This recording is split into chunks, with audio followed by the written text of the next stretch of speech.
Afternoon, ma'am. Yeah, good afternoon. Can I get your resume? Yes, ma'am. Okay, what's your name? My name is Ramakrishna, ma'am. Okay, Ramakrishna, how are you? I'm fine, ma'am. What about you? Yeah, I'm fine, thank you. Can you introduce yourself, Ramakrishna? First of all, thanks for giving me this opportunity to introduce myself. My name is Ramakrishna Akmarti. Basically, I'm from Andhra Pradesh. Currently, I'm staying in Hyderabad. I have completed my graduation in Bachelor of Technology in Srinivasa Institute of Engineering and Technology. I have technical skills like HTML, CSS, JavaScript, and I'm familiar with MySQL, and I have good command in Linux commands. And my short-term goal is to join in a reputed company like yours. My long-term goal is to get a experience of 4 to 5 years as a Java developer. That's all about me. Okay, Ramakrishna, what are your technical skills? HTML, CSS, JavaScript, Okay. and Java. So, what is mean by Java, Ramakrishna?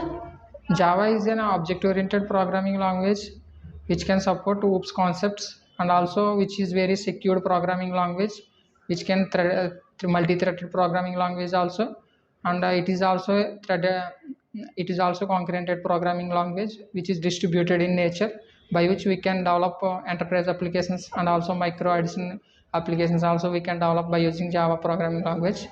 That's why it is very demand language nowadays. Okay. Can you explain me OOPS concept in Java? Oops, there are four OOPS concepts in Java: encapsulation, inheritance, polymorphism, and abstraction. Encapsulation is the mechanism of combining data and code together into a single unit. By class, we can achieve encapsulation. By using encapsulation, we can provide data security, and inheritance is the mechanism of deriving new class from existing class. We can have various types of inheritance concepts, which are single inheritance, multiple inheritance, multi-level inheritance, and hierarchical inheritance, and hybrid inheritance, and cyclic inheritance. First of all, let us talk about single inheritance. In single inheritance, we can have one parent class and one child class, and child class inherits the properties of the parent class. And in multi-level inheritance, we can have one parent class, and which is consisting of one child class, and this child class again acts as base class for another child class. This type of relationship is called as multi-level inheritance.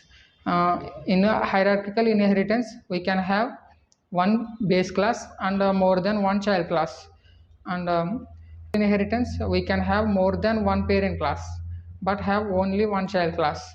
In hybrid inheritance, all the combination of all the inheritance concepts like single inheritance, multi-level inheritance, and hierarchical inheritance, all the combination of these inheritance we can call it as hybrid inheritance.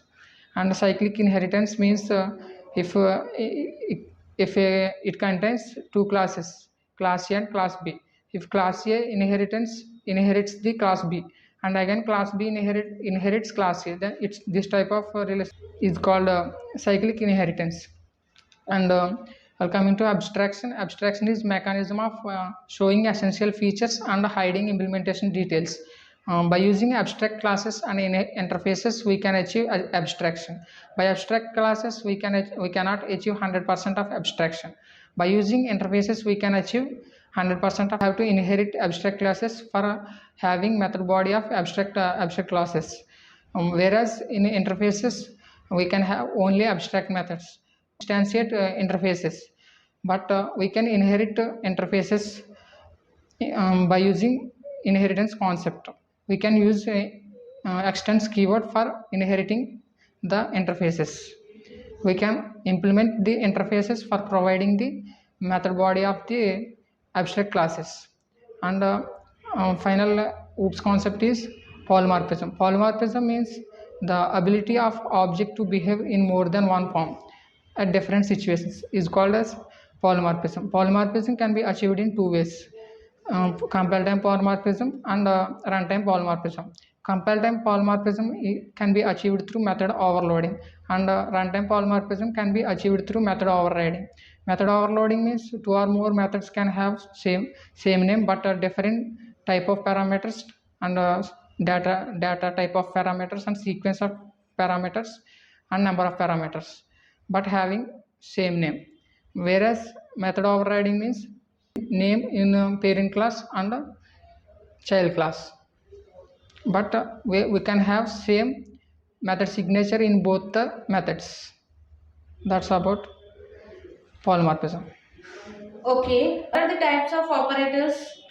We can have various types of operators, among which we can have arithmetic operators, relational operators, logical operators, bitwise operators, and assignment operators, ternary operators, and we can also increment and decrement operators. Okay. Can you explain me what is mean by arithmetic operators? Arithmetic operators which can perform arithmetic operators on the operands. Okay. What are strings? Strings are objects which are used to store sequence of characters. Okay. What are arrays? Arrays are linear data structures which are used to store homogeneous data in contiguous memory locations. Okay. What are data types?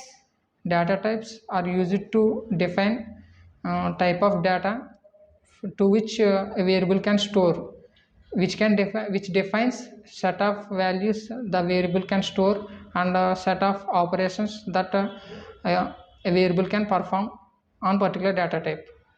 Okay. Is Java 100% object-oriented programming language? No, Java is not purely object-oriented programming language because it contains primitive data types which are not considered as objects. Okay. Okay, Ramakrishna, good. We will get back to you, okay? Thank you. Yeah.